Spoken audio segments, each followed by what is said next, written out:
যখনই ধন সম্পদের প্রয়োজন হবে চারটি সূরা একসাথে পাঠ করবেন, গায়বী ধন সম্পদ আল্লাহ পাক আপনাকে দান করবেন। অবাক করা একটি হাদিস রাসূল সাল্লাল্লাহু আলাইহি ওয়াসাল্লাম আমাদের জন্য চমৎকারভাবে এই হাদিসটি বর্ণনা করেছেন। আনাস ইবনে মালিক রাদিয়াল্লাহু তাআলা আনহু হাদিসটা বর্ণনা করেছেন, তিরমিজি শরীফের 2895 নম্বর হাদিস। তিনি বলেন, আন্না রাসূলুল্লাহ সাল্লাল্লাহু আলাইহি ওয়াসাল্লাম ক্বালা লিরাজুলিন মিনাস সাহাবী, রাসূল সাল্লাল্লাহু আলাইহি ওয়াসাল্লামের কাছে একজন সাহাবী আসলেন। নবীজি তাকে জিজ্ঞাসা করছেন, হে সাহাবী, হে অমুক, তুমি কি বিয়ে করেছো? তিনি বলেন, ক্বালা লা ইয়া রাসূলুল্লাহ, আমি বিয়ে করি নাই। আল্লাহর কসম, আমি এতটা গরীব যে বিয়ে করার জন্য যে সম্পদের প্রয়োজন, এই সম্পদ আমার কাছে নাই।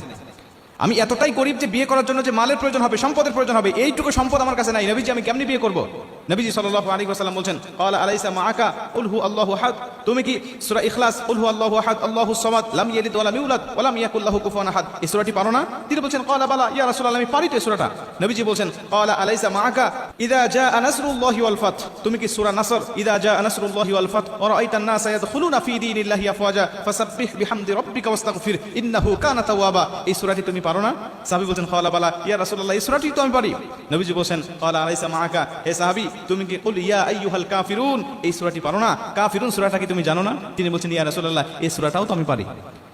মুসলমান ভাইরা আমার, নবীজি সাল্লাল্লাহু আলাইহি ওয়াসাল্লাম তাকে আবারও জিজ্ঞাসা করলেন, ক্বালা আলাইসা মাআকা ইদা যুলজিলাতিল আরদু জিলজালাহা, তুমি কি সূরা জিলজাল পারো না? সাহাবী বলেন, ক্বালা বালা ইয়া রাসূলুল্লাহ, সূরা জিলজাল তো আমার মুখস্থ আছে, প্রত্যেকটা সূরা আমি পারি। যে চারটি সূরার কথা আপনি বললেন, নবীজি বলছেন এই চারটি সূরা তুমি পাঠ করো আর তুমি বিয়ে করে নাও। নবী দুবার বললেন, তুমি যদি এই চারটি সূরা নিয়মিত পাঠ করতে পারো, আমার আল্লাহ পাক তোমাকে গায়বী রুজির ব্যবস্থা করে দিবেন। তুমি যদি চারটি সূরা একসাথে পাঠ করতে পারো, আমি নবীজি বলছি, তুমি বিয়ে করছো, বিয়ে করতে ভয় পাচ্ছ না, ভয়ের প্রয়োজন হবে না, আমার আল্লাহ তোমাকে গায়বী রুজির ব্যবস্থা করবে, গায়বী তোমাকে সাহায্য দান করবে।